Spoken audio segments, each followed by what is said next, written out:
Summertime is almost over. Guys, it is the long-awaited return of an AMA. We are finally doing another Ask Me Anything. The first one kind of blew up. I mean, that's a lot of views. But, come on, you put a clickbait title in and people will watch anything. But it was a good episode. If you haven't seen my first AMA, click right here to watch it. It's good. I enjoyed making it, and people hopefully enjoyed watching it. It did spark a really good conversation in the comments as well. People were like, oh, but I think this, but I think this. I talked about why yoga pants aren't sinful, so yeah, that's cool. Anyways, enough talking about that. Let's get right into the questions for the second AMA. What are the questions we have this time? First question we got, what is the significance of social media and video games and pornography in our culture and how those impact the modern Catholic life?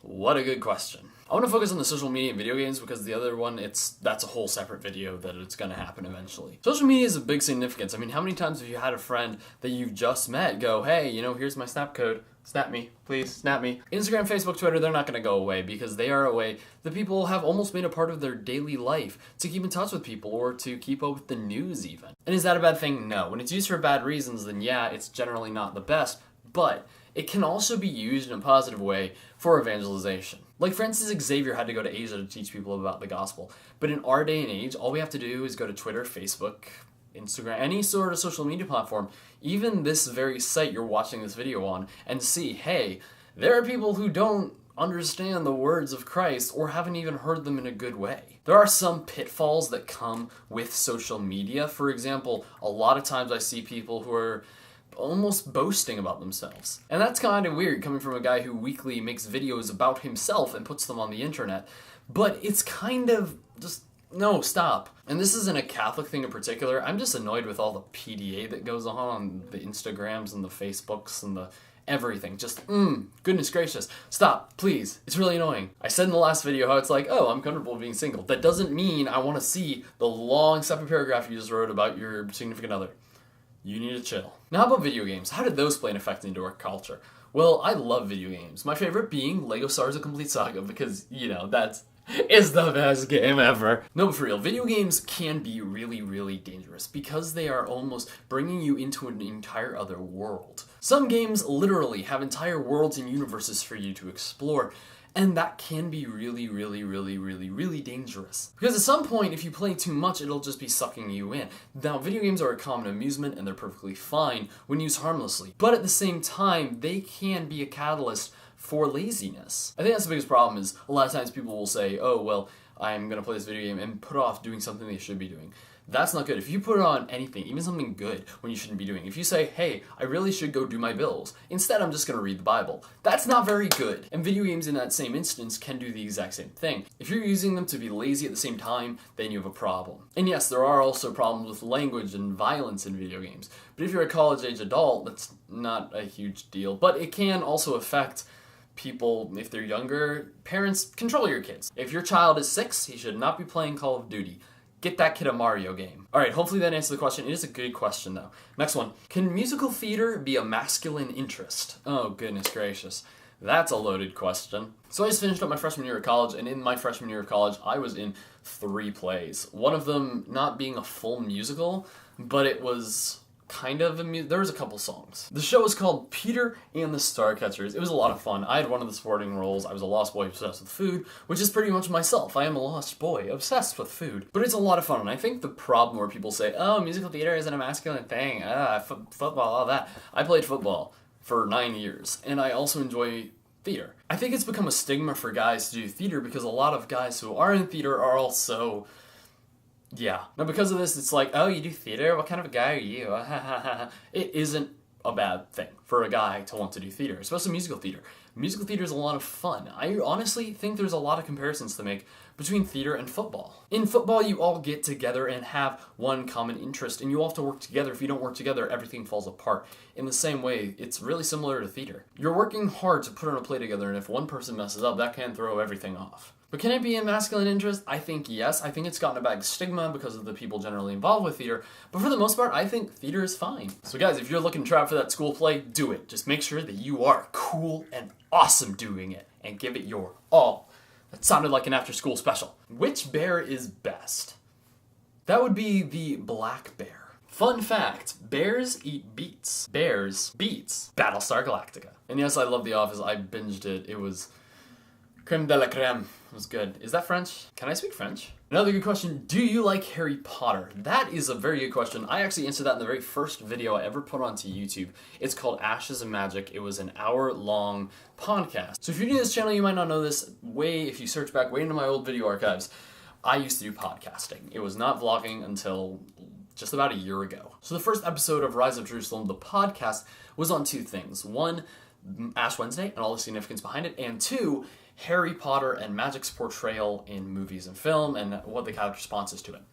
I really enjoy Harry Potter personally. I think it is a really cool story. It's fun. It's energetic. There's nothing incredibly questionable about it, minus some of the stuff that J.K. Rowling has said, but as canon as that be, just read the books and it's fine. And yeah, I think Harry Potter is fine. If you don't want to watch the full hour-long episode, which I would not recommend doing because it was awful and it just sounds gross and it was bad. It's the reason I started vlogging, because it was just, it was so ugly. It was just bad. Don't watch it. But if you don't want to watch it, right there. But yeah, my whole idea is that there really isn't anything bad. Magic was like, oh, witches and wizards, oh, that's so evil. I know there's a lot of parents who say that, but, well, it's, honestly, if you read the books, it doesn't like, oh, glorification of witchcraft and worshipping it and all that. It doesn't do any of that. For the most part, pretty good.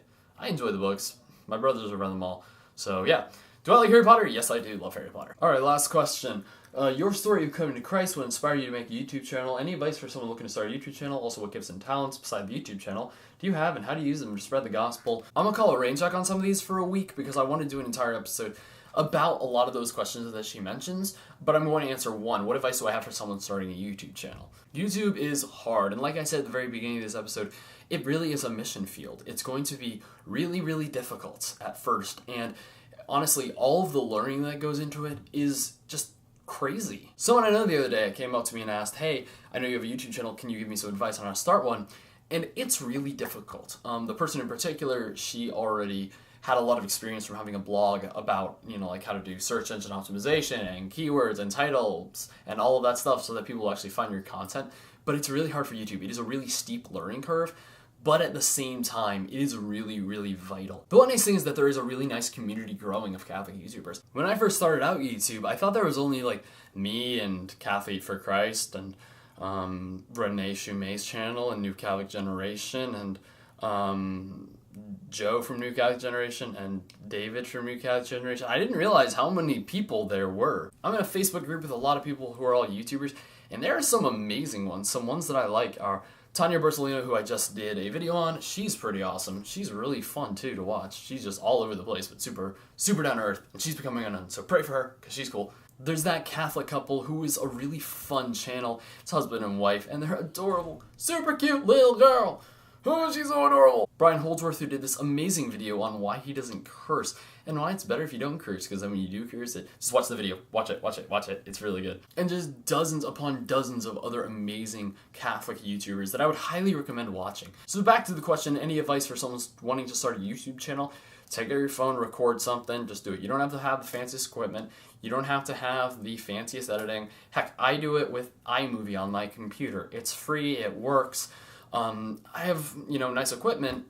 Okay, it's not like the greatest equipment. It's like mid-level equipment. But honestly, I could film this on an iPhone, and as long as I said the right things, and I portrayed what I wanted to portray in the right way, people will watch it. As long as you are dedicated and an honest person, and really vibrant about the faith, people will watch your content. And anyone who's thinking about starting a YouTube channel, if you do, please tell me so I can check out your videos, and if they're good, I'm gonna shout you out. Come on, we're all one happy family. Hugs. Come on, bring it in. Bring it in. There we go. I hugged my camera. See, eventually when you're a YouTuber, you just stop thinking about that stuff. It's like, oh, the camera's a person. Oh, you are a camera. Dude, what's up? Even though I keep forgetting, I keep looking at the viewfinder. That's the one thing I would say. Don't look at the viewfinder. Don't be me. I just looked again. Don't look. Anyways, guys, that is it for this AMA. There was a lot of questions that people asked that I'm going to do a video on soon, but they require a dedicated video. For example, friendship and relationships in college. That is a really good topic that I will be covering very soon, and it's a very undedicated video. And also, finishing up Hannah's questions, because that was a lot of good questions, but it gets really personal. Oh, I can't do it in one AMA. It's gonna require a video. Also, when you start a YouTube channel, you become a personality, and just start becoming a random all over the place. This is actually who I am in person. If you met me in person, you'd be like, wow, this dude is crazy. So yeah, if you want to have your question answered in the next AMA, leave your comments down below in the comment section. Or if you want me to do a full video on something, or an idea about any sort of video, just tell me down below. If it's a good one, I'll do it. Because I have a lot lined up, but I want to do what you guys want me to do. Because I don't want to make a video on the liturgy of the hours and the history behind it, and then have people be like, next. If you want to keep up with what is hip and happening, follow me on Instagram at RiseUpJerusalem, same as on Facebook, same on Twitter. So thank you everybody so much for watching. Get ready for some awesome stuff coming this way, and remember, as it was at the beginning, is now, and ever shall be, rise up and live.